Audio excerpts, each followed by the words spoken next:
open with a can opening. Just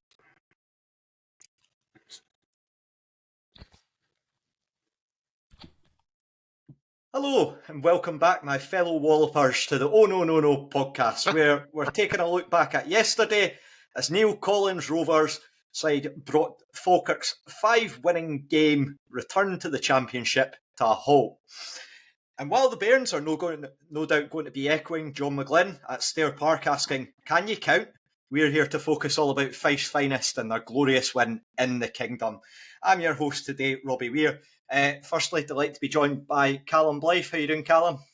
I'm a wee bit thirsty, but thankfully Ross Matthews has came in with a delivery of some Falkirk tears, which I am very happy to drink. Yeah, more about that. Allan, how are you getting on tonight? I'm really good, mate. I'm glad to finally be on here talking about a win. It's my first time, so it's good. We're not having to kick you off for the cursing. How's your pal been doing, the Falkirk fan? He's doing all right. Yeah, he's looking forward to watching this tomorrow. He's one of these guys. He watches it on YouTube. I don't know why anyone would want to watch me on YouTube. But he's a double whammy of listening to other clubs' podcasts and also watching it on YouTube, which is probably going to get some questionable looks from our parish. Yeah, to be fair, him and my wife did do a 20k walk to raise money for an MS charity yesterday, and they did a cracking job in it. So thankfully, she didn't have to push him in the Clyde because we won, so it's all good. If they've got any links for the sponsorship, send it over so we can actually promote that and do some good in the world, rather than just being absolute shite bags that are bamming up Falkirk fans.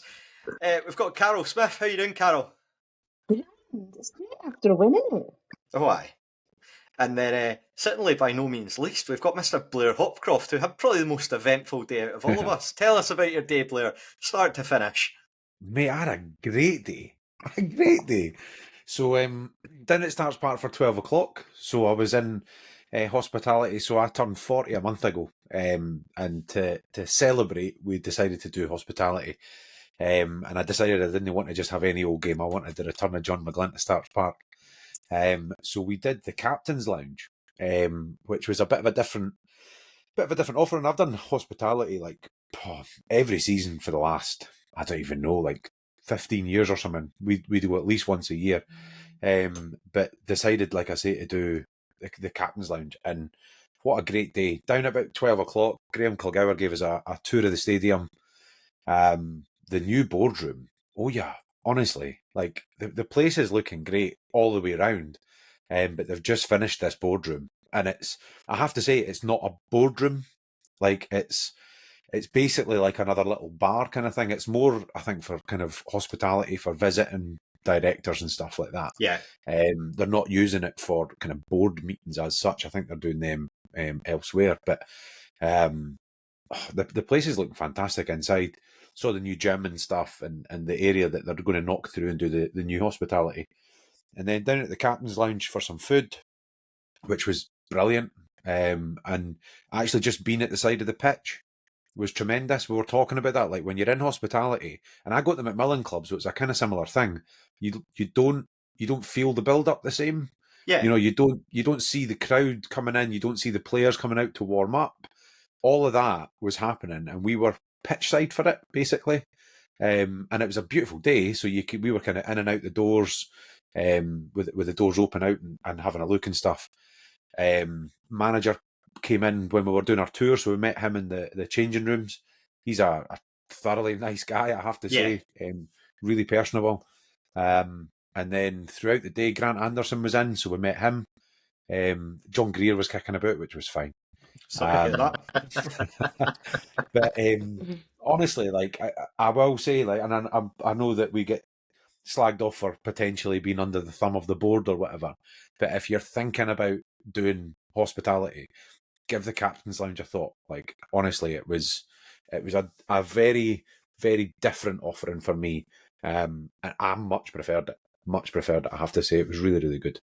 And you also you got a visit from a certain Mr. Bob DePlace, listener of the podcast up from Somerset. He did. So, well, actually, I had to go visit him. So John had come down with Grant Anderson, and we were blethering him for a bit, and then he went, "Oh, Bob's upstairs. Do you want to come and meet him?" So I went up and I met him, and again, what a thoroughly nice guy. So hi, Bob. I know you'll be watching.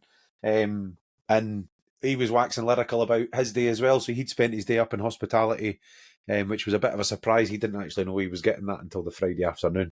I've got But he had a thoroughly good day. So we've basically decided that Bob and I need to do hospitality every week.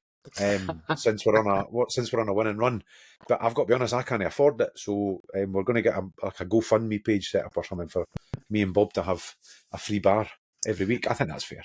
Yeah, I mean, I'm just going to say that if Andrew Barrowman and Dean McKenzie do casually want to donate a captain's lounge visit for my birthday, it's 5th of January, so keep that in mind, lads. But no, I think Put your that hand in it's your pocket. exactly. It's great to hear that the offering's so good though, and so positive. Oh, it's Like you say brilliant. though, I think that it's a really good alternative. I've been in the sort of Titan, as it's been mentioned before, when they were sort of figuring it out in terms of how to use it, and even with just the community stuff, you can see how well it was adapted. So to be able to use that as a hospitality function, really, really positive. So yeah, there was actually a game of football that took place yesterday. So let's get on with it. So pre-match, Neill Collins decides to stick with the 4-2-3-1. It looked so sort of positive against Hamilton up until that final 10 minutes. So Rovers lined up with Kevin Dabrowski in goals with a back four of Lewis Stevenson, Ewan Murray, Paul Hanlon and Kieran Freeman. Sean Byrne and Ross Matthews were in the holding positions with Pollock, Easton and Connolly in the sort of attacking midfield roles. And then up top you had Jack Hamilton leading the line. Just going to come to you firstly, Callum. We saw Liam Dick drops out and back comes Ewan Murray after his suspension. Do you think it was good to see sort of, this must be the first time in a good wee while that we've had a fully sort of natural defence of left back, two centre backs and a right back. So do you think that was sort of a positive change to see for once getting that lineup? Yeah, no, it was really good seeing that lineup. Just realising, wait a minute, we're actually playing a full 11 with everyone in their positions. When was the last time this happened? And to be fair, it's like with that being I think that was the only change aside from Pollock starting over Vaughan because of Vaughan's injury. It's like, aside from that, it's like nothing needed changing from Hamilton. It was just a case of getting a full 90 minutes of that sort of performance in. So I was very happy with seeing the team lineup come up. Yeah, I think that there was a lot of grounds for optimism, Carol, would you say, given the way that we performed for the most part in the Aki's game. You chuck in that we were seeing the return of Scott Brown to the bench. We've obviously got Frankie Dabo coming in to join the team as well.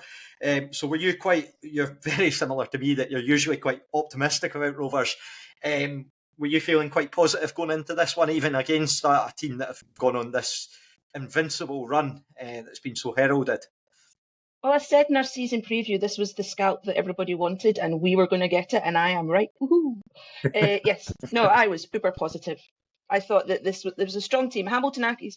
The last weekend was just 10 minutes of switching off. If we just get switched on for those extra 10 minutes, Falkirk weren't going to be an issue, because it was an unbeaten run, but it's not. They've won all those games, so they've had a lot of draws and let in a lot of goals. So they were there for the taking, and we took them. Woohoo! Yeah, well, I think that we've seen unbeaten runs come to an end at Starks before, and we've done it ourselves away from home. Dunfermline last season, I think they'd been for a good while before they lost the game at East End Park when we beat them first time we visited there. And then on top of that, you remember that Dundee run that had to come to an end at some point during that Defiant season, and then we were again the ones to burst the bubble there. Don't get too upset, Air fans, if you're listening. Or do. Yeah, well, yeah, exactly. Please do, it's really Shouldn't funny. be listening anyway. Yeah. Alan, Scott Brown made a return to the bench, so how big a boost was that for you to see him back in, the captain coming back? It's massive. He just adds so much to the team, both in terms of the fact that he's a very good footballer, but he just brings an energy and a kind of desire to win that just rubs off on the rest of the team. And it actually gave the whole crowd a lift as well. You know, the first time he came out to warm up, you could even hear it on the highlights. You know, everyone's kind of chanting his name, and it genuinely just gives everyone a lift, I think. And the players must feel it as well to have him there. Obviously, you've got Matthews and Byrne thinking, right, well, we've got a bit of extra competition in here now, so kind of potentially helps them to up their game a bit as well.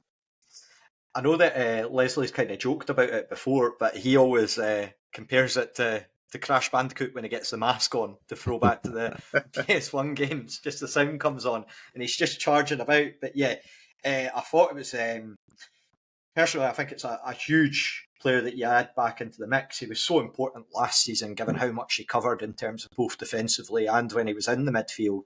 To have him back in there to offer a bit of depth to come on later on in the game, I feel like we were missing that last week. But this week we had that, and to be able to rely on that. We'll come to that, of course, later on. And yeah, Blair, just for yourself, Kieran Freeman retains his place. I know there have maybe been a few questions. Obviously, Frankie Dabo's coming in. He's not going to be at full fitness yet in terms of the match. Were you quite optimistic again on that front, given how he performed last week and sort of another week of sort of match fitness, bit of training behind him, and Freeman's going to be a bit stronger? Yeah, I mean, all of that. It was actually quite interesting because we did the preview show through the week and we picked the teams. And I think Duncan and I had basically picked exactly the same team, except I had Brown in for Matthews. But Duncan actually had picked the exact starting 11, which I think is definitely a first for us as a podcast. But it was so nice to be able to look at the team lineup and know what the shape was. Yeah. Like, you could read that lineup and you knew exactly what it was. We've not had that for months. Like, probably since about December last year. You couldn't actually look at the lineup, and because it was so nice, even just because Dick was on the bench, you're going, well, it's definitely not a back three because he's not going to play Matthews in a back three over Liam Dick because that's just nonsense. Like, that's crazy. So you kind of were able to rule out any kind of weird or wonderful formations he was going to try. So yeah, I think based on last week alone, I thought Kieran Freeman absolutely deserved a run. And the manager mentioned it in his interview as well. And he'd mentioned it after the Hamilton game that Freeman's obviously coming back from an injury or a couple of injuries now. So it's nice to have an option to take him off because he was the one player last week that Neill Collins basically said, I would have liked to have taken him off because he was dying on his feet. Yeah. But there was no replacement that wasn't going to be shoehorning somebody into that position kind of thing. So no, I was really pleased to see him retain his place. I thought he deserved it, and I think again he gave us another really solid performance. Like I think he's one of these players that I don't think anybody's going to be going, my God, he's the best right back I've ever seen in my life. I don't think that's a criticism because he's a right back. He comes in and he does his job, and that's exactly what we needed, and he did it. I think for me, you can ask a question in terms of what you want from a player. So a right back in the system that we're using, you want them to be aggressive and getting forward. And I know that I'd been part of the criticism before of Freeman, maybe sort of in that one of the games that I saw, the Stranraer one, where he could have maybe done more in terms of getting forward. That's been completely wiped out now. He's silenced all the doubters over the last 2 weeks. Like, really fair play to him because he's came out all guns blazing, and whether there might be an argument that he's sort of been told, like, look, we're going to get cover for right back, just make sure that you're showing what you can do, and still a young player. But yeah, very enthusiastic about how well he's done and how well he acquitted himself yesterday. So the game kicked off, and in the opening stages it seemed quite free flowing. Both teams looked up for it. Pollock and Easton in particular really sort of stepping up to the fore for Rovers. The first chance did go to Falkirk, sort of Aggie-man in the 8th minute, shot wide of the post, but sort of neither keeper was really tested. Was it clear, like straight from the off, Callum, you thought it was going to be a close game, maybe settled by a single goal? Yeah, I think that's what I've been in that mind all week, pretty much since the Hamilton game, and where it was pretty much as a case of just like, this was obviously my thoughts were made before Falkirk got gobbed at Celtic Park, but ultimately put in a good performance. I thought this game is going to be like a really tight one, but it's not going to be, it's like we've had some of those games where it's been tight, but it's been because both teams are dross. I thought it'd be one of those games that are really tight because both teams are good and going at each other, which it ended up being. It wasn't a case of one team just hanging on for dear life and just having 10 men behind the ball or whatever. No, both teams really went for it. Yeah. And I think a large part of that comes down to the performance of Dylan Easton. It looks like he's been moved more centrally under Neill Collins, Allan. looked like he was given a bit of a free roll and the opportunity as a number 10 to really go out and put himself in the game. So, just in the opening stages, did you think, Dylan Easton very much at the races yesterday? He's one of those players, I think you can tell within the first few minutes what kind of game he's going to have. Yeah. You know, the first time he gets the ball and just runs with it and starts beating a man, you just think, oh, great, he's up for this. This is going to be fun. And you got that impression with him yesterday that just he looks, you know, he had that issue with his back a bit last year, and he didn't quite look as free when he was running at times. But he looks back to full fitness. He's always quite a confident guy anyway. I think. Yeah, you know, he's you kind of need to be with the kind of player he is, and yeah, you could just tell really early that he was really up for it, and he gave them a torrid time. I mean, what did he get? 2 guys booked in the first 10 minutes for fouling him or something like that. You know, it was just, you think to yourself, this could be interesting. Yeah, it was. It was within sort of the first 25 minutes or 30 minutes that you sort of saw Finn Yates and Sean Mackey both getting booked for fouling him, and even later on it was Brad Spencer. He got his first booking, and even the second tackle, which again we'll come on and talk about.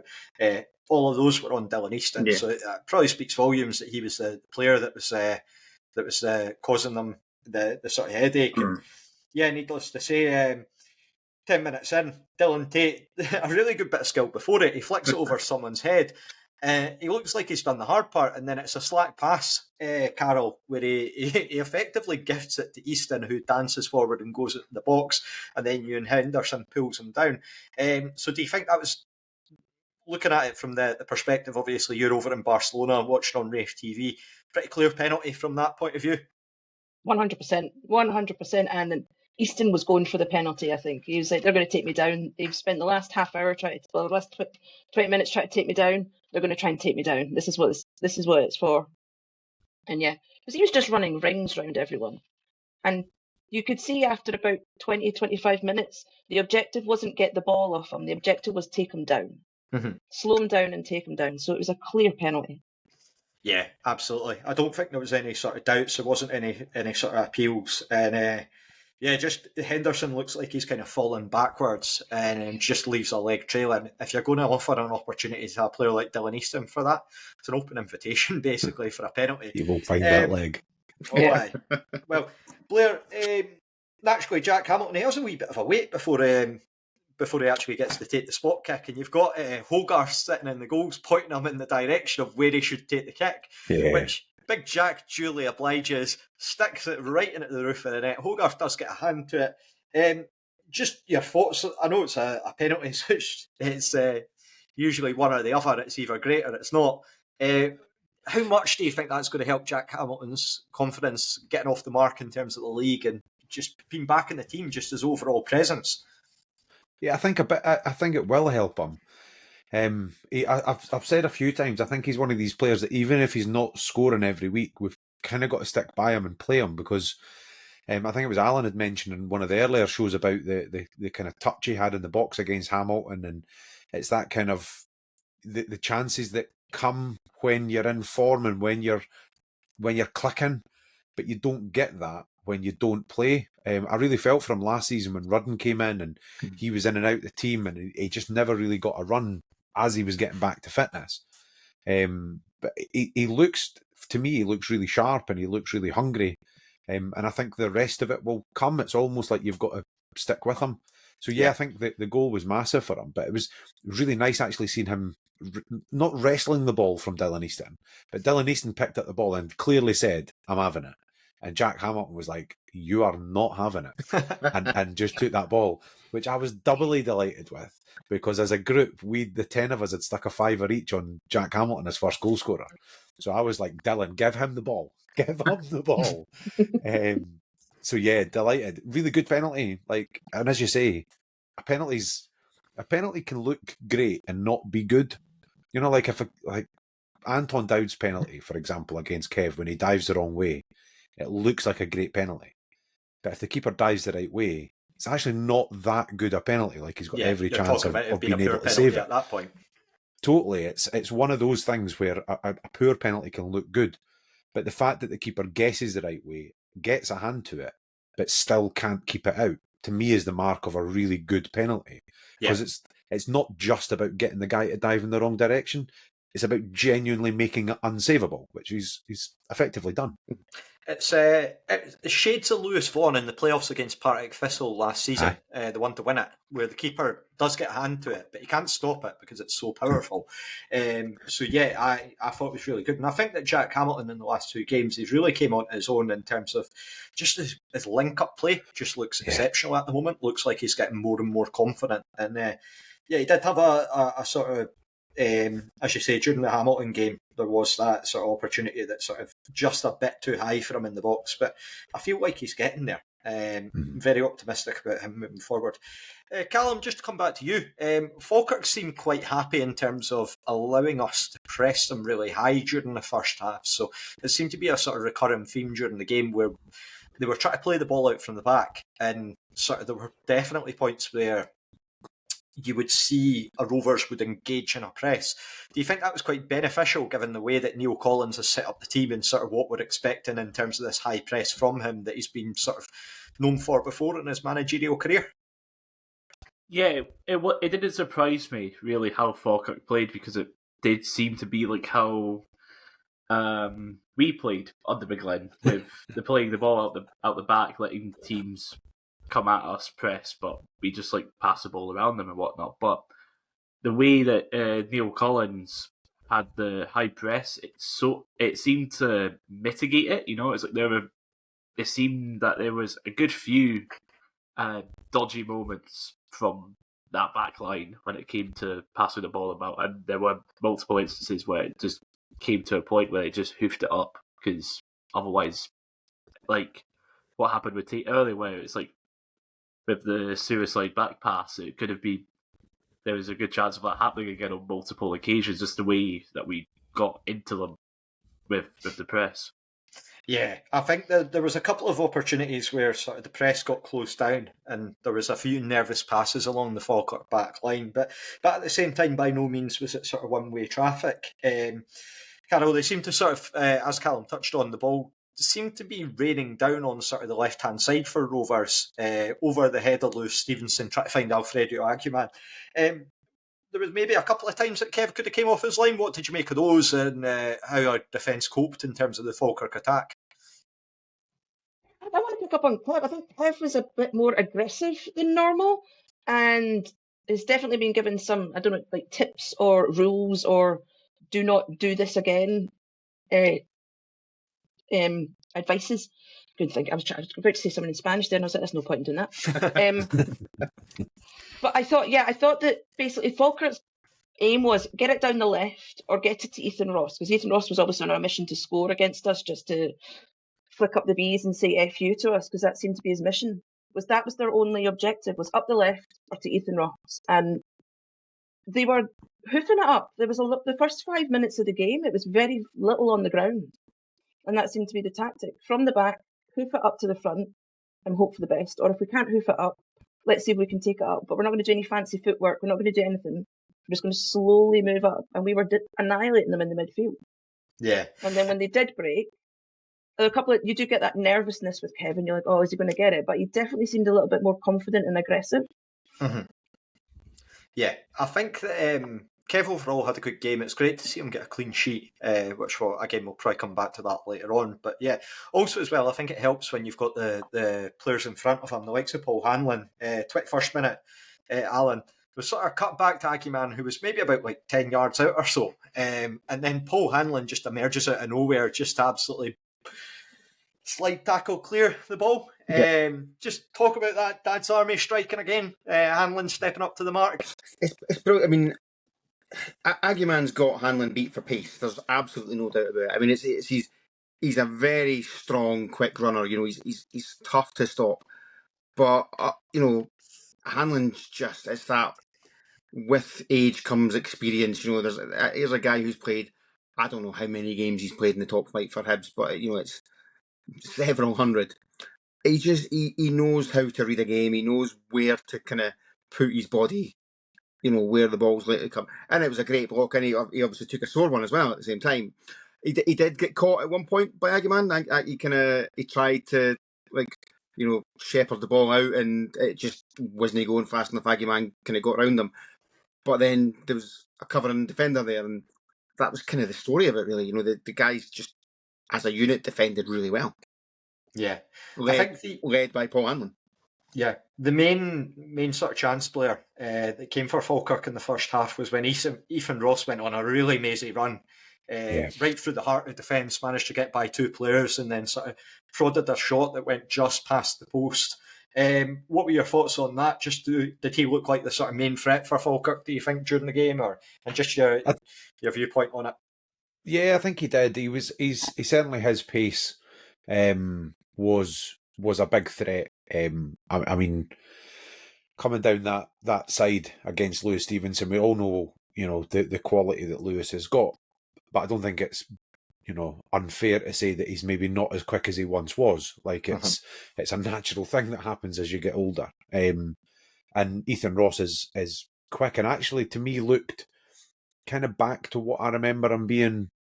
We were chatting in the hospitality about, there was a game a few years ago. It was under Ian Murray, I'm sure, but it was away at Hamilton, and Ethan Ross was absolutely unplayable. Like, he was brilliant, and he looked maybe not quite back to that, but certainly towards it anyway. He looked a lot sharper and a lot fitter, and it was a good opportunity as well, to be fair, because odds were against him the whole way, that entire run.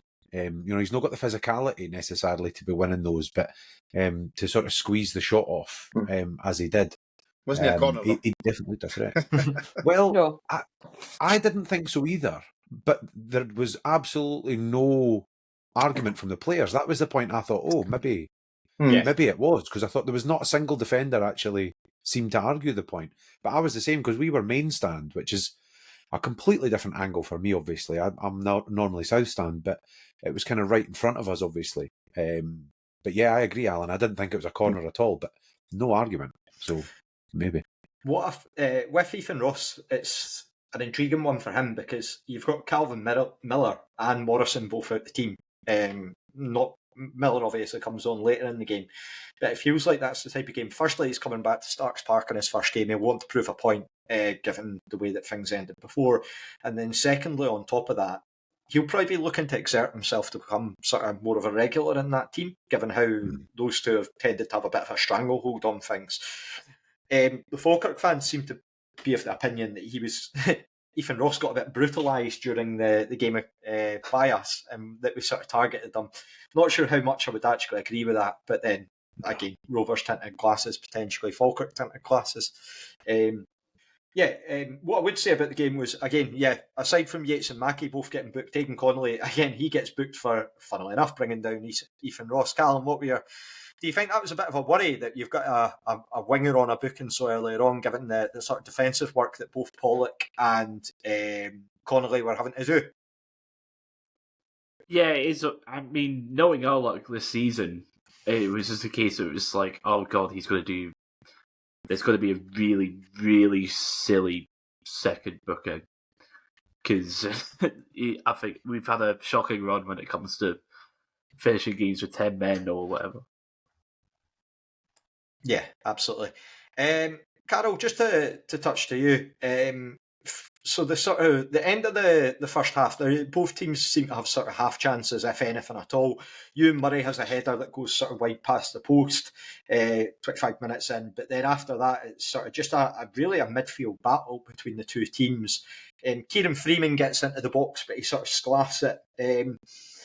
Sclaffs it wide, unfortunately, couldn't really connect with the ball, which prompted a bit of a joke in our group chat, both myself and Duncan at the same time, saying Dabble would have scored that. But what were your thoughts in terms of how the first half ended up? Sort of just being a game of limited chances, and how that maybe suited us compared to Falkirk, given the sort of squad and the players that we've got at hand. So at the end of the first half, we looked like the team that had other options. We were definitely trying out different things, whereas Falkirk only had sort of one or two ideas of how to move forward. Always with Rovers, you're concerned that we're going to lose the lead, because that's just what's been happening. And like with the Aidan Connolly yellow card, like what Callum says, we're going to get another player sent off. But we looked strong and sensible at the end of the first half. Mhm. which is the most we've looked sensible, I think, all season. And nobody looked peed off. Everyone come Yeah. off with their heads held high, and the fans were happy. So Yeah, yeah. 100%. It's. I think that going into half time, there was definitely a feeling that like it was going to be a very tight affair. There wasn't going to be much between the two teams. No one was going to say like run ahead. Blair, I just want to come back to you very briefly. Finlay Pollock has came in on loan. Looked really good. Positive display in his debut against Accies where he got a goal. But yesterday it was more of a sort of defensive display. Do you think that shows how much he can add to the team? Just coming in. Yeah, I think it does. He's clearly he's a big, strong lad, like for his kind of age or whatever. I think if you were just watching him and you had to pick a 20-year-old on that pitch, I'm not entirely sure you would pick him as it. He's a big, strong boy. He does a power of running. He's quite physical in the way that he plays. He took a bit of a sore one kind of early on, and it did seem to hamper him a wee bit, I thought. He didn't quite look as fluid as he did against Hamilton. But it's again a very different game. And certainly I thought like the first half hour of the game, we were really good and really kind of in their faces and not letting them dictate play. And, we know what McGlynn brings. We know he's going to play football. But they were basically playing across their own back four. Yeah. Trying to get in the midfield. It was going back and then they were trying to get in behind us. So it was clipped balls up the channels and over the top because there was effectively no way through. But a lot of that was to do with the hard work that the midfield were putting in, and Pollock was a big part of that. So was Easton, actually, for that matter. Mhm. Definitely a side of his game that you would be quite right in criticising him in the past for not always, giving you what you need in there. Whereas you've got like Aidan Connolly, it's never in question. Like that man just never stops running. But it was great to see that kind of right across the team in terms of that grittier side of the game. But yeah, I've been really impressed with Pollock. You've got to remember as well, it's a bit like I said when we talked about Gibson, who obviously is not featured quite so much. They're young, like they're really young, and Yeah. you've got to manage that as much as you've got to manage the 36, 37-year-olds or whatever. You've also got to manage your 18, 19, 20-year-olds as well. They're not going to be able to play every week, and you can't put everything on their shoulders kind of thing. But really, another really pleasing addition to the squad. Definitely offers us something. Yeah, absolutely. I think that it's a really important point to remember that about sort of just how we need to manage sort of the youngsters, the young lads coming in, and just the way that these games are going. What we'll do is we will take a quick break and then we'll come back and have a look at the second half. So just a word from our sponsors. This episode of the Oh No No No podcast is sponsored by Dynamic Industrial Services, the rope access specialists. The roof of the South Stand at Starch Park is some 19 metres above the pitch, the same height as 11 Aidan Connolly's. But as we all know, there's only one Aidan Connolly, and so you'd be much better off with Dynamic Industrial Services. DIS specialise in working at height, offering a range of services including maintenance, inspection and repair. To find out more, visit dynamicindustrialservices.co.uk. Okay, welcome back to the Oh No No No podcast. We will now move into the second half. First few minutes in, Callum, just Rovers get a corner, not really resting on what we had. It looked like that we were going to start quite aggressively. So do you think that was the right strategy, just coming out the gates, try to sort of move forward, looking potentially to get a second goal, see what we could do? Aye, absolutely. I mean, going into half time, I thought we were the better team, and but Falkirk are a dangerous team, and so it was like I never thought I'd want this to happen, but we really need to go 2 goals up. It felt like that. I know who would have thought that, but yeah, that's how it felt. Just getting that cushion. Yeah, I mean, I think that naturally it was. With the way that we started the second half, we did look very, very positive. Again, you're never going to expect a team like Falkirk just to roll over, and especially the run that they've been on, have their bellies tickled. But yeah, I'm just going to come to you, Blair, just next, just to have a check on this. So firstly, Brad Spencer your boy picks up a yellow card boy. after wiping out Dylan Easton. Do you think that maybe summed up the frustrations of Falkirk, that sort of just how the game had gone, maybe not being able to get on the ball as much, and how well Dylan Easton had been doing? Do you think that's probably a good indicator? Maybe. I don't know. I think it's just one of those. It's one of those fouls. It's very much like the Aidan Connolly one that he got booked for as well. Sometimes, like a good midfielder just knows, do you know what? Actually, I need to take a booking here. Like we need to kind of stop something, or he spots a bit of danger and just wants to kind of stamp it out. Yeah. Yeah. I don't. It was such a funny game. Like I'd love to have spoken to a neutral watching that game, because to me, watching the game, I mean, to be fair, I was quite a few beers deep, but to me, watching the game, it felt like a better game than the scoreline and the goals on target kind of statistics and stuff. But I do wonder if that's just, Rovers tinted glasses or whatever, watching the game and the fact that we got the win and stuff. But it did feel like quite an end-to-end game with two teams that were really kind of just cancelling each other out, and it was a battle. It was like a kind of war of attrition in the midfield in particular. But yeah, I thought it was a clever foul from Spencer in the sense that he had to make it. Do you know what I mean? But it's just one of them. Yeah. I was quite intrigued just in terms of that, because I think that we really put Spencer under quite a lot of pressure during the game. And I think that at points that they did kind of struggle to handle the high press that we imposed. Allan, just to come back to you, do you think that sort of the high press, Dylan Easton sort of getting more of a free role rather than being placed out on the wing? He was sort of more as a number 10, given a bit of licence to just get on the ball and drive at people. And then, does that really show maybe the impact that Neill Collins has had early on? I think it does. I think what it also shows is the benefit of bringing in someone like Pollock, because you can put him out there on the left and he'll do what Easton normally does when he's out there. He'll run, he'll overlap with Stevenson, he'll look for the kind of the run, the runners coming, and Easton at 10 just seems to really link well when he's got someone like that outside of him. He did the same with Gibson in the Partick game earlier in the season, and just that kind of, the defenders don't know who's running where and where the ball's going. Are they going to cut back and cross or shoot, or are they going to play into the channels? And if the defenders are second guessing, they can't, they're not prepared for where the ball's going to go. And it kind of going back to what Blair says, it was entertaining without really being that dangerous. When there was balls flying in everywhere, but the keeper didn't, have anything to do. And it's when on another day you probably get some goal scoring chances from it, but it comes back again to just two very kind of similar teams cancelling each other out. So I listened back to the game just for my notes, and that was something Jim picked up on, Jim Clark on Raith TV, just sort of saying that neither keeper had a save to make really in that game. Outside on of the penalty. BBC stats, it's got both. It's got the stat of goalkeeper saves 0-0. So I mean, there was one shot on goal in the 90 minutes, and it was the penalty. Aye. Yeah. I mean, there was the occasional bit where you maybe expected people to do better, and probably the best of those was sort of 53 minutes in, Carol, when Dylan Tate headed wide with a free header.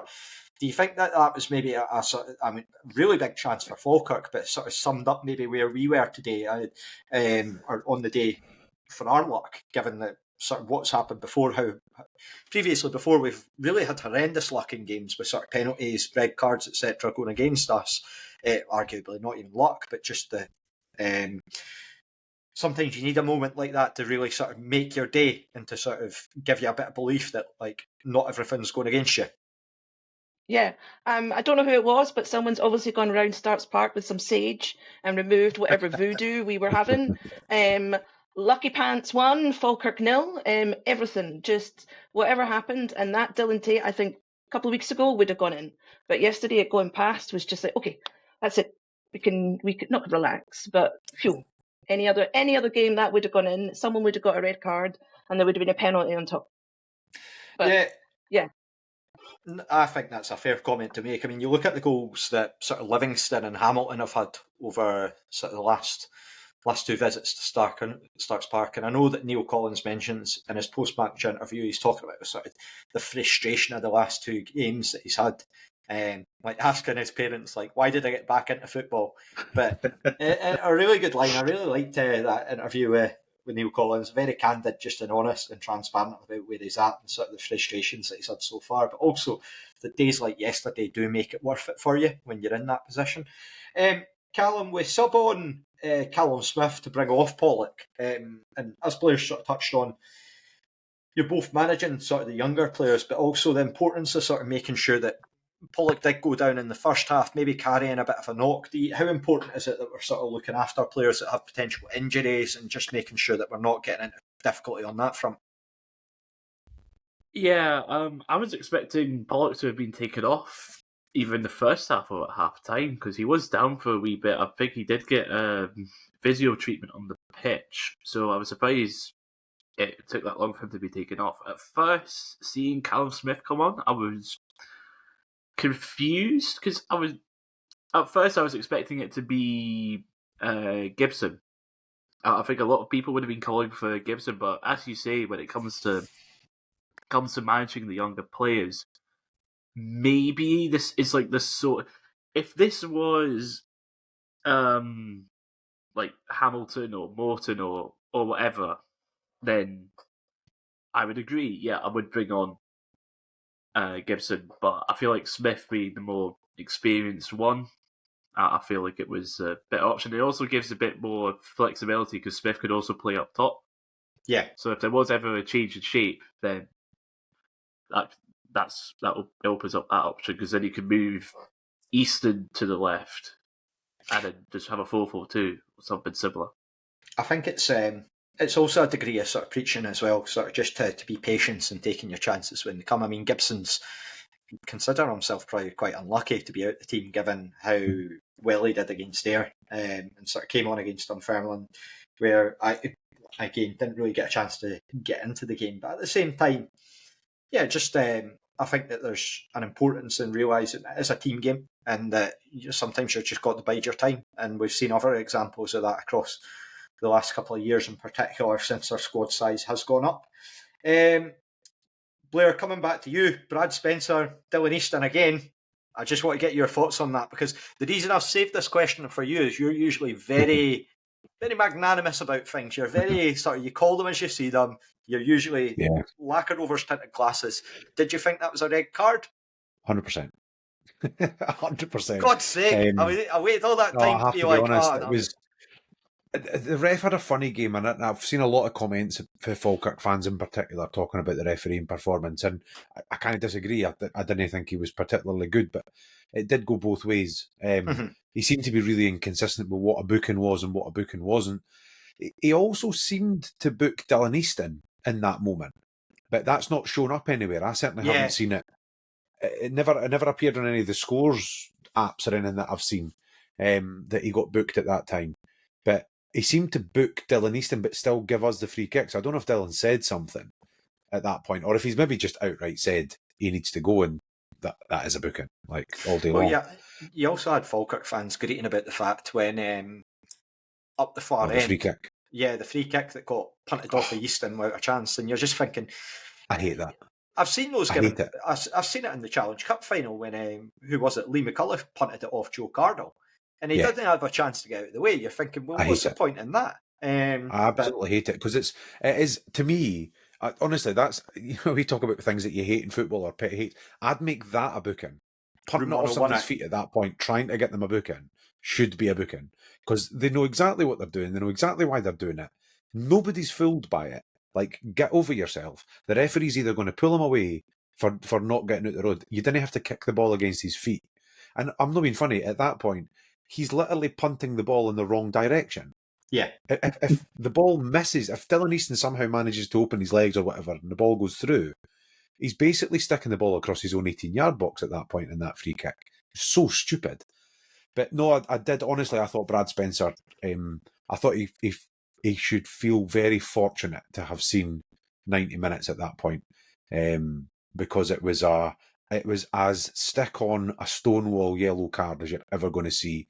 One of those kind of petulant fouls. Yeah. Again, that's something that you would 100% expect one of your players to do. The foul needed to go in and needed to break up the play, but he was on a booking. I think so for me, it's it was enough. a real cliche to say this, but see if he'd not been booked earlier on in the game and that comes up, he'll get a booking there. But because he's 100%.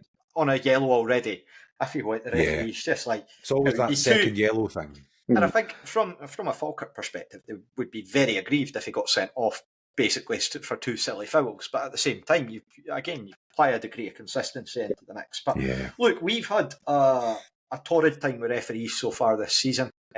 Personally, it's been a real gripe of mine. I know that, again, that you can sort of say, well, if you're good enough, you'll win games. But yeah, I think that these things balance themselves out. I know that Allan, I think it was in particular, said that he hates that phrase. But yeah, for me, again, I think that you can point back and forth at things. So yeah, then the game seemed to settle into a bit. Neither team really created any major chances sort of during the midway through the second half. Both teams make triple subs. So Falkirk went first, 68th minute. That's a bit early for a John McGlynn triple sub, did you think, Allan? I'm still... I'll hold my hands up. I stole that line shamelessly off Jim Clark on Raith TV. It was to be fair, it was a surprise. I mean, the phrase "change at McGlynn" was was heard shouted quite a bit yesterday during his time at Starch Park, and because he was well known for not making his changes until too late in the game when he was with us, and to make 3. I mean, I suppose with the substitution rules the way they are now, you've got that option, and I think it largely comes down to they had plenty of possession. They were putting us under plenty of pressure, but our defence were just, lapping it all up. They never really looked like they were getting in behind us. Aguiman wasn't running quite as strongly at this point. He wasn't causing as many problems. Ross was probably not causing quite as many problems by this point. So I think from a Falkirk point of view, they just had to try something a bit different. And, that's... Ultimately, they have been in the Seaside League for 5 years, so a lot of these players we haven't seen before, apart from all the ex-Rovers players. So, it's a good point, to be fair. It is though, but it's that thing we were talking through the week, Allan, about would you take anybody in your squad? And I think it was Duncan had said that maybe it's just actually not knowing who many of them are because we've not been exposed to them. I think as well, a lot of them, like say for instance, Aidan Nesbitt's probably a good example. Now I know that Falkirk fans rate him really, really highly. See, for me, I just remember him as being absolutely gubbins for Morton, and look, McGlynn's obviously got a tune out of him and he seems to be doing well, and there's a reason that they've offered him a new deal.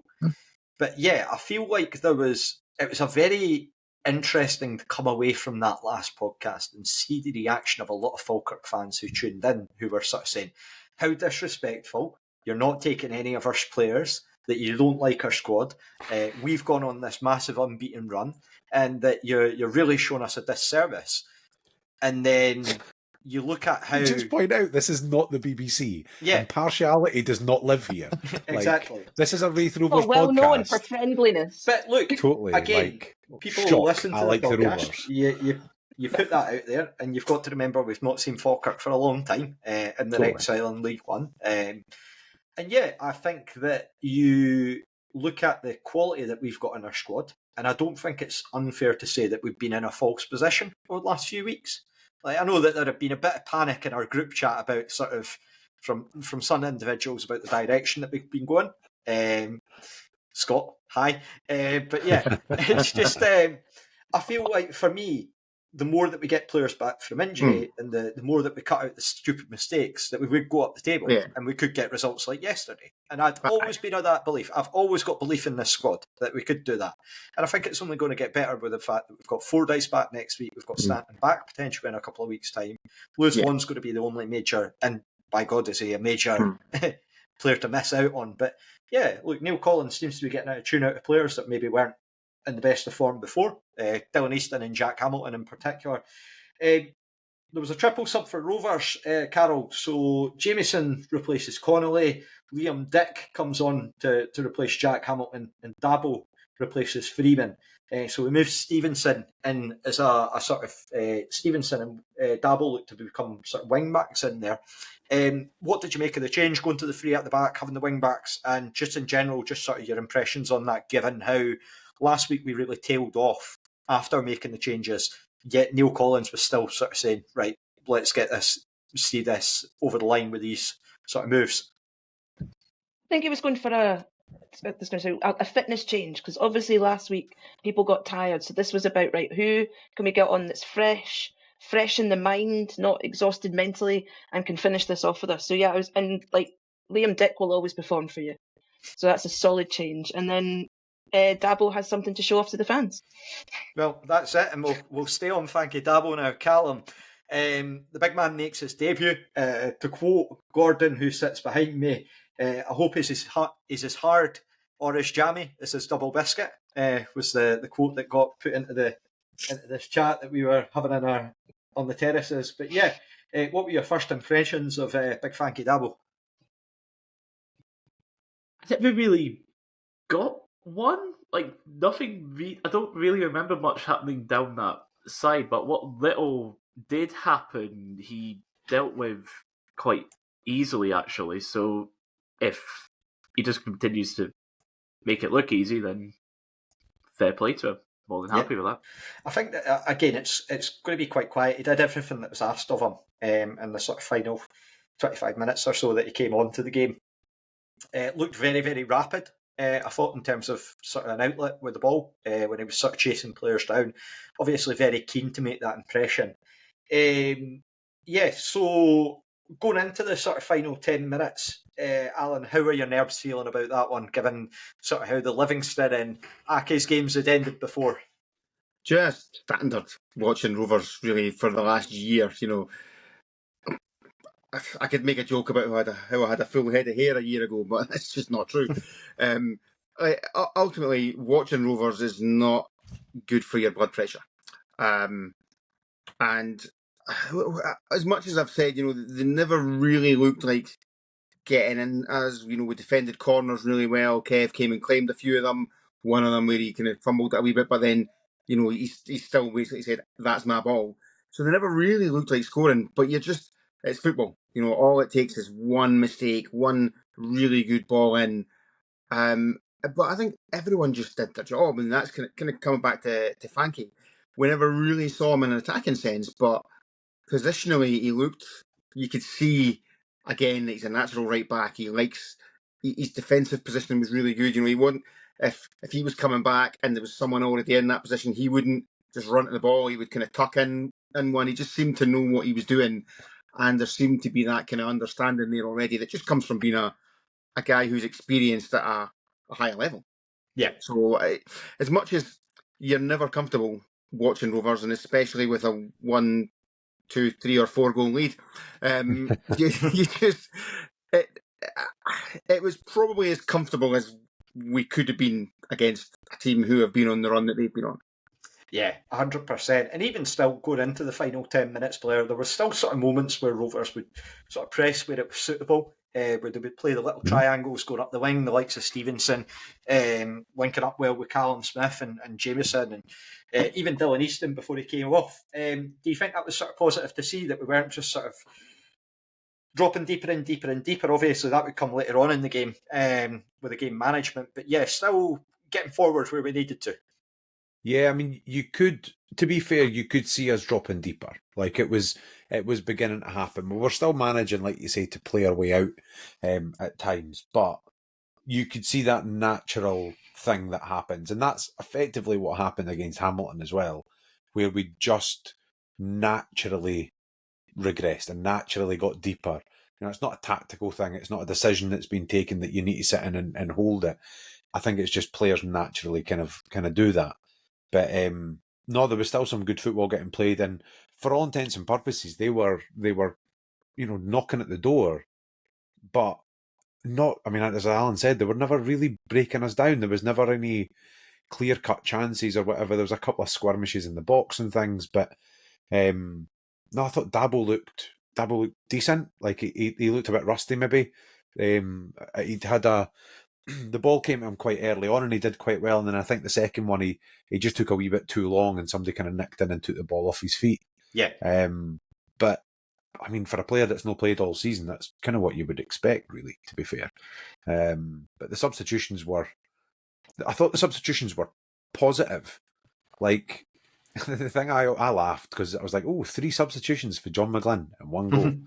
And I was like, but they're all like for like, though, aren't they? Oh, yeah, they're definitely all like for like. It's fine. Because that was always the criticism that I levelled at John, was that every substitution was like for like. If he didn't have somebody to replace with exactly the same thing on the bench, they were staying on for 90 minutes. That was it. Whereas, Collins changed the shape. He kind of tried to shuffle things around a little bit and actually have an impact on the game, which I thought was really positive. Yeah, absolutely. And Carol, just naturally going into the final 10 minutes, as Blair and I have touched on already there, just a real show of game management from that point out. Just a real limit Falkirk, push them back up the pitch. Maybe they would recycle the ball and come back at us. But how were you feeling at that point? Did you think it was a positive display, given sort of what happened last week, really limiting them just to that sort of one stramash towards the final, like as it ticked over into the 90th minute? I think it was the basic thing. If they're not near the goal, they can't score a goal. So if we can keep them away from it, we're fine. And it's just that solid at the back, solid at the front, and just keep moving forward. Even if we, as Blair said, just naturally dropping back. We weren't dropping back and panicking. We were dropping back and going, right, if we can get it away, but not just punt it up, we'll do some nice footwork. There was definitely some stuff from the training pitch that you could see. There was a beautiful thing, I think, with Ross Matthews and Dylan Easton earlier in the game, where they did this fantastic triangle around about 4 or 5 players. They took out Ross Matthews and he still got up and continued the play. Yeah. So yeah, there was definitely a little bit better game management this week than in previous weeks, I think. Yeah, and Callum, just finally, sort of the only major change at the end came on. Dylan Easton comes off even, and is replaced by Scott Brown, who comes on to... Dylan Easton goes off, obviously, to a standing ovation. A bit more about him in a moment, but Scott Brown sort of pressed into a sort of number 10 role, which was a bit unfamiliar for him, but how well do you think he acquitted himself just sort of towards the end of the game there? It was certainly an interesting choice. Scott Brown does not strike me as someone who plays as a number 10, but him doing what he normally does, but like 10, 15 yards further forward really made a difference just with the way it unsettled the defence, because Falkirk was still playing out from the back, and just like setting Scott Brown in amongst them is just like the worst thing that could have happened to them, because it's like they couldn't keep the ball. Mm-hmm. They struggled to keep the ball in it. I think he just offers that presence sort of going forward, just the natural engine that Scott Brown's got, even though he's been out for a good while. Like, what was his last game? It was Ross County in the League Cup, I think. To come back in and just to be able to motor about the front and cause issues made a huge difference. He already picked up a booking for running away with a ball, which was very funny, much to the annoyance of the away fans, of course. But yeah, it's also great that we're 6 months down the line, and if he's got the ball anywhere from within about 35 yards, everyone still shouts, shoot! Much like Lewis Stevenson getting the same treatment now, whenever he gets into that position. Long may it continue. I've got to say, though, just while we're talking about game management, it very, very nearly came back to bite us massively. The Callum Smith, right to the death, when Callum Smith breaks out with the ball, and he's got Lewis Jameson. Yeah, he's got Jameson through the middle. All he has to do is square it, and he just can't quite wrap his foot around it, and he plays it straight to the goalie, and then the ball comes right back at us. That, I must admit, that was the only point in the 90 minutes where I thought, here it comes. Here it comes. This is it, because we've been good, we've been disciplined, we've held everything together. One careless little moment, and I thought he's going to get punished. Mm-hmm. But yeah, didn't. I don't think you were alone in that, but nonetheless, we managed to see off Falkirk for our second win in the league this season, second win at home as well, and it's a first victory for Neill Collins. So gets him off and running. Obviously, you met him on Saturday. Blair said it was very personable. What have you made of him, his style of football so far, and just happy to see the win, really? Yeah, really good. He's he does come across really well, I have to say. He speaks really well, and he's he was dead kind of... I've done these, like I say, I've done hospitality a number of times, and sometimes you meet the managers or whatever, and they're very much just kind of, right, okay, I have to come in and I have to speak to somebody now or whatever. But he actually, I mean, he's either really good at pretending or he genuinely was enjoying coming in and speaking to fans kind of thing. But he came across really well. I was really intrigued as well because Dylan Easton came in having got man of the match. And he used the phrase, I think he did in his interview as well, talking about Neill Collins coming in and putting his own philosophy on things and the way that he wants to play. And it hasn't necessarily been something that we've kind of thought too much about in terms of we still don't quite know what that philosophy is because we've had the red cards and the kind of the breakup of the games has not been kind of the way that we would hope, or the injuries that we've had or whatever, having to force personnel into positions. You haven't been able to see until this week and last week really how he wants to play. But it seems to be quite high paced, seems to be quite pressing. And obviously he wants his fullbacks to do a job as well. So Duncan will be pleased because we all know how much Duncan loves a fullback. But I'm so pleased for him. Like, Yeah. he deserved better at Ayr. He deserved better last week. So to get it this week and for it to be them and this game, tremendous.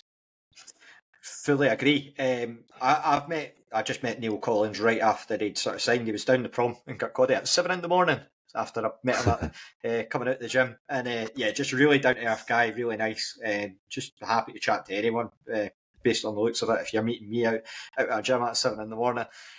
Carol, again, pre-Neill Collins, we lose 1-0 to Livy with a late goal, and then we go 3-2 down to Ayr. We have the Derby loss, and then Aki's get that 90th minute goal. Do you think that's sort of degree of a psychological monkey off the back, do you hope, going forward? I mean, like he said in his interview, I mean, the question is, parents questioning why have you come back to football? It must have been in the back of his head going, what have I signed up for? I've been signed up to bring this team up, and I just can't get anything to work. What am I going to do? And that it all worked. And like Blair said, it was that game against that team, against an old manager. There was a lot of things to settle, and that just, you could see from his post-match interview, he was grinning like a Cheshire cat. He was one happy man with that result. And I think on a personal and professional level, that is amazing for him. Yeah. Tell you who wasn't grinning, John McGlynn in his post-match interview. He looked absolutely fizzing. But yeah, we're not here to talk about that just yet. But his glasses misting up with Falkirk tears. I don't know about that, but certainly looked unimpressed. But again, I think from a Falkirk perspective, they'll point to the injuries that they've had, and again, a lot of the sort of details. Sorry, we never got that. See, this is the thing, Blair. We never got that when we were going through our stuff. Like, everyone just said Rovers were never that good. So totally, this has been really annoying me. Like we've got this thing, so we've now beaten them, right? They've lost their unbeaten run and all the rest of it. And credit where credit's due, they went 43 games unbeaten. Like, hats off. That's an absolutely brilliant thing. Yeah. Really well done. Couldn't give a shit because I'm not a Falkirk fan, right? I'm not really interested in your records or whatever. But great for you. But to then say, oh well, but we had 6 out. So have we. The whole season so far, we've had nothing but injuries. And we keep saying, like, we're not, this idea of a false position and we're not a bad side and all the rest of it. But all we get is, where's your cartoons? And, like, of course we're going to, like, put a cartoon out when we win a game. And of course you're going to go on a Rovers podcast and say that we feel confident about beating you in the first game for John McGlynn back at Starks Park. Because we're Rovers fans. That's how we see the game. Like, be no point in going if you had no confidence. I know. Like, it's just bizarre. Oh man, but bizarre. Here we are. But no, I think that really positive celebrations at the end there, Callum. It wasn't anywhere near sort of the scale of what was. I saw some accusations that we celebrated it over much, as you do with these things. Complete nonsense. Not quite the same as sort of we had with Dundee United or Partick Thistle last season. Do you think that shows sort of unity, though, that we're sort of getting back to everyone maybe being a bit more on the same page, given I know that there's obviously been some criticism with the board. We're not going to shy away from that. But yeah, just in general, sort of maybe in a bit of calmer waters, do you think, Callum? Yeah, there was definitely a sense of relief. You know, it's just like just being in that rut of just everything going against you and just something happening that changes it. The fact that nothing bad happened in those final 10 minutes was just... was like a weight off the shoulders. And the people who do go about this like saying, "Oh, you celebrated like you won the league or whatever," we invaded the pitch after losing to Partick. Like there's levels to this. Excuse me, sorry. We did not. You invaded the pitch. Yeah. Yes. I never was the one of invaded the the podcast who did it, but I wasn't the only one. I wasn't a one-man army just running around like a loony. This is there were true. I'll give you other that. loonies running I'll around. give you that. Well, Neill Collins in his post-match interview, just to come back to you, Allan, says that Callum Fordyce, he's going to be returning next week and then a fortnight's time for Sam Stanton, which, again, that seems really, really quick, given the circumstances. I think we were all sort of expecting Sam Stanton to be a lot longer than that. Is that a reason to be quite optimistic going ahead, given... I mean, you look at, again, Falkirk, John McGlynn talking in his post-match interview, McKeever, who their centre forward, who seems to be the man that they revolve around and rate so highly, has been ruled out for the next 8 weeks. Anton Dowd's out for the rest of the season for United. Partick Thistle, they seem to be going through a bit of turmoil, question marks over Chris Doolan and how he's got their team performing. Do you think that there's maybe sort of reasons for optimism from the Rovers front that we seem to be the ones that are sort of pressing ahead with this, or where are you at with that? No, absolutely. I mean, you're now looking at as being pretty close to a situation where Lewis Vaughan's the only kind of player out, which, don't get me wrong, that's a big loss. He's a big loss to us because he's a very talented footballer. But you look at the way we perform, yesterday it was a kind of workman-like performance, nothing spectacular. The week before against Hamilton, for 80 minutes, we played really, really well. And you think of adding Callum Fordyce back into that defence and bringing Sam Stanton in, you're looking at it thinking, where does Sam Stanton fit in? Like, who are you dropping for Stanton? It's like, it's a great position to be in, and I'm glad I'm not the one who has to decide. And it reassures me that we might still continue to get our team predictions completely wrong on a Thursday, because I don't doubt it. we're in danger of getting one right there. We were in danger of actually taking a feature of the podcast away where we all completely make a mess of it. So adding some more players in there might kind of get us back to it. And I think we probably still the squad's maybe still at least one player light anyway. So you might hopefully see Neill Collins getting the old black book out again and bringing in somebody with unexpected. Well, I think that's an intriguing point, given that now that McKeever's out for 8 weeks and you've got Dowds out for the rest of the season, centre forwards for Scottish Championship clubs, it's a real problem position at the moment. So it will be something to keep an eye on going forward as to whether Rovers make movements on it, and who we actually go for if we do move ahead with it. Blair, just to come back to you, I just want to get your thoughts on Jack Hamilton, just in terms of his performance yesterday. Do you think that was sort of, he's looking a bit more assured? He got his goal from the penalty spot, really well taken, but just a word for him, because I feel like he might get overshadowed for what we're about to talk about, which is the man of the match, just in a moment. Yeah, again, another really solid performance for Jack, I thought. I think it's fair to say that Collins seems to be kind of getting a bit of a tune out of him at the moment. The goals, as I said earlier on, the goals have still to come, really, for him. I mean, that's a goal from the spot, which is great for him to kind of get him off the mark for the season, which is always a bit of a monkey, I think, for a striker to have. Get that first goal and then you can kind of kick on. But he offers us something that we don't really have elsewhere. Do you know what I mean? It was the same last season. I feel for him a little bit, because you go back, and we've spoken about this before, but you go back and think about the player that we were signing, and you think about his time at Arbroath and things, and the loan spells that he's had. To get the best out of Jack Hamilton, you either have to have somebody alongside him, or you have to be a long ball team. I think you have to play up to him. And I don't think we're either at the moment, because I don't think he's really got the support next to him that he needs. And I don't think we're going to be a long ball team either. So I do hope that we get, I do hope we get somebody in to play alongside him. I think a full fit and firing Lewis Vaughan probably brings Jack Hamilton up a level as well, actually. I think that's a real loss. But no, I've been really impressed with him the last couple of weeks. Obviously, came on at Airdrie in the first game of the season and went straight back off again. You just felt for him. It was a horrible situation. But, really good, solid. Hold-up play's been really good. Link-up play's been really good. He loves a tussle. He loves a header. All of that. Really, really pleasing to see. I really Good liked stuff. his pre-match interview. Actually, you could see the fire was there in him, and he's really kind of he's probably getting his confidence back. And how much of that's down to Neill Collins, I don't know. I'd like to think a good bit of it, but I wonder if it's just an arm round the shoulder. Yeah, You know, that might kind well of be.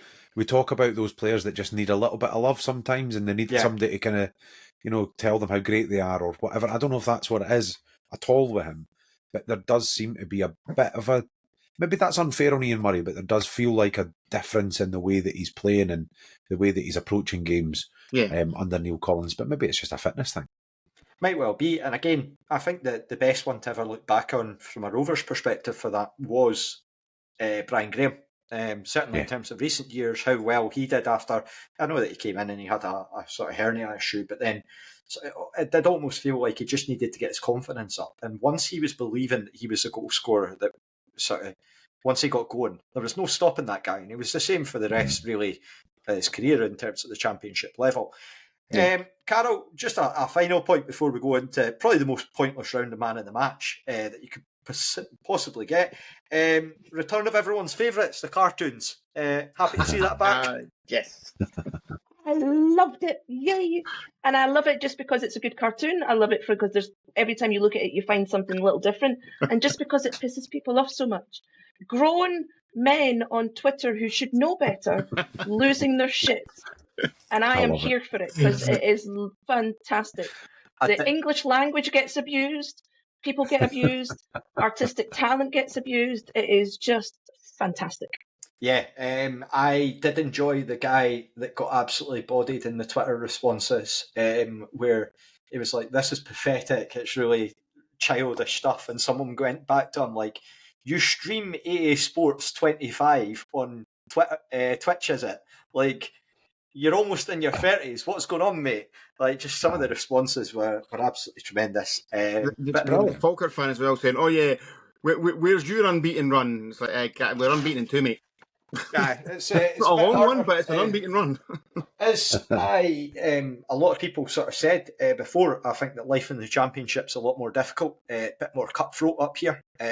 Again, not to take away from the run that Falkirk have had, you can never. I think if you're on that run, if you're not going to be on that run, you want to be the team that's taken away from it. And we were the ones to do that. So sorry for that and vacating the kingdom without your unbeaten run. I just think it's such a funny thing, like being a football fan, and everybody gets their knickers in a twist, and they all do exactly the same thing. So, like, Falkirk fans now are talking about how the league is effectively theirs to lose, or they're on such a good run that they're going to be challenging for the league. Of course they are. They won 5 out of 5 as they got promoted. Yeah. So of course they're going to be thinking that. Why wouldn't they be thinking that? But at the same time, they've now lost their striker for a wee while. They've lost their unbeaten run. It's now about how they respond to it. But we're not going to put a cartoon out when we lose, because that's ridiculous. You don't celebrate a loss. So there is a folder, and I know for a fact, because after a few beers last night, I've seen 1 or 2 of the ones that never got used last season. They were brilliant. It's a real shame. But there is I'm going to tell you now, Falkirk fans, Ayr fans, whatever weirdos are listening to this now, there is a cartoon for every game. Every game, there will be a cartoon produced. And if we win, we're going to put it on Twitter. Deal with it. And again, just a small public service announcement reminder for everyone. Raith Rovers social media is for Raith Rovers fans. And we've had it back as well this season. Ayr United have done exactly the same back to us. They've been talking about winding up Rovers fans, and you just get on with it. It's life. It's all a good laugh. Fans going mental at it. They do it by sharing it. The Rovers marketing team, Rory's sitting there going, brilliant, you're sharing it to all your followers. So the companies who are advertising on the boards that are in the background of this picture are absolutely loving it. I mean, they actually put I'm quite sad that I follow the club on LinkedIn as well, and after the whole sliding into Sunday thing, they put a big thing about it, about how much more impressions they were getting from things, for folk just being completely outraged. So, as much as you're right, it's absolutely for us, but a little bit of it's also what's going to annoy the other guys and get them sharing it as well. That's See, what basic. about It's the got LinkedIn nearly post? 250,000 views. There's Yeah. not. I mean, as much as I love Rovers, there's not 250,000 of us going, "What are we doing?" No, this is by idiots going, "I'm grumpy Love as it. fuck, so I'm going to share this," and I am like, "Fine, love it. fantastic, Yeah. brilliant." See on the LinkedIn post, Alan, you know what's even better about that? The fact that there are Dundee United fans raging on that. We How have bad got does it have to Dundee be in the- United fans raging on LinkedIn.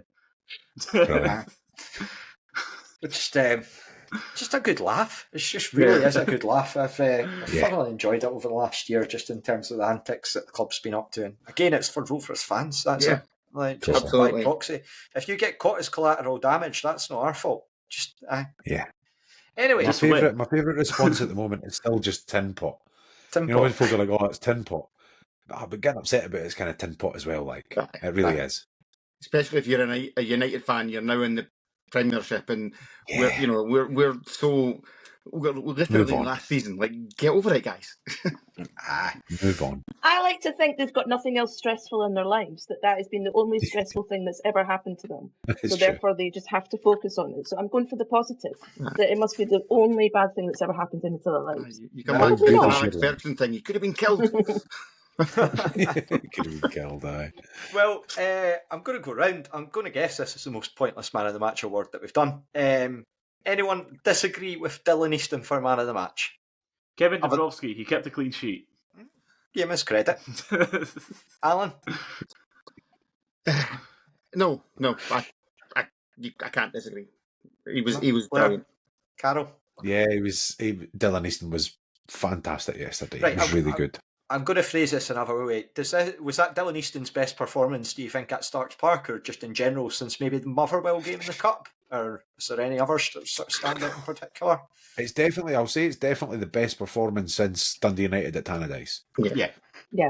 Since that game, it's because he had his back injury and he had his kind of, his run that he wasn't quite where he wanted to be and stuff. And that was the Dylan Easton of that day.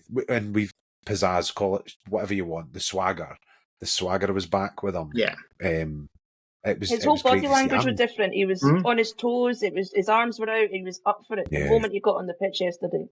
And I've actually never enjoyed him through the middle. I've always thought Dylan Easton needed to be out wide, cutting in. Now I'm like, I really enjoyed him in that Partick game when they played that 4-1-4-1 and he played the sort of central role. He was really impressive in there. And then that's now kind of against Hamilton as well, when with the injury happened and we had to kind of shuffle it around a bit and he came back into the middle. He was absolutely brilliant. Really, really good. And he's so important for us. He massively makes us tick. Massively. I think that, again, it's one of those ones where it just, you get, Allan said right at the start, it's one of those ones where you can tell within like 5 or 10 minutes of a game how Dylan Easton's going to do. And yesterday was just exceptional. I know that there was so much made in the build-up for this game about, even based off this podcast, about how few of the Falkirk players we would take in our team. And that's a perfect example of, like, I get that across the squad, everyone in that squad, Neill Collins called it out, every single player, including the subs, or maybe it's Jim Clark on Raith TV, they all stood up and they were all counted and all put in a really, really solid performance. There wasn't any failures in there, but Dylan Easton just looked next level compared to every single person on the park. Just really the type of performance where you can see why clubs have been attracted to him. Just really, but really again, I stellar think performance. I think that's worth pointing out as well, that thing about not wanting necessarily any individual Falkirk player to be kind of, there's nobody that you would go, I would take him. I genuinely mean that as a compliment. I think it's testament to what John McGlynn does. He gets more than the sum of the parts, because I still don't think on paper that they've got a particularly great squad or a great team, but they are ticking and they play good football. Like, there's no, you could see that yesterday. They hold the ball really well. They're confident in possession. They're willing to play the ball around the back four. They're willing to invite a bit of pressure and then try and play around you or over the top of you, sort of thing. They deserve a hell of a lot of credit. Yeah. But the one thing that squad of players has never had to do is bounce back from a defeat. Like, this is actually a point. It's a bit of a turning point for them. It's going to be about how they respond to that, because they've not had to do it, as they've said, for 43 games. Tough game next week against there as well.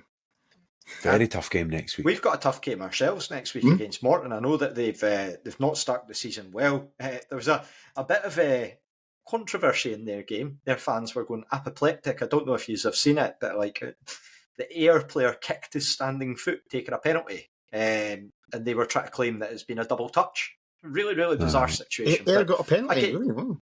yeah, what a shock. But yeah, again, Great Neck Morton, we go down there next week, so we'll have the preview for that. It's their, I think, 150th anniversary or something like that. So it'd be At least there's less chance of Dylan Easton getting kicked off the park next week. Well, we will be, of course, back to cover that and see who can rustle the jimmies of everyone's favourite Inverclyde side. But yeah, thank you again from your favourite Wallopers for listening. As ever, you can tune in. I think we'll actually be back sooner than expected. We might have a surprise episode for you tomorrow, just covering a bit of extra club coverage that we're looking at, just with the Raith Trust. But other than that, yeah, we will be back on Thursday to preview that Morton game. But thank you for listening, and bye for now.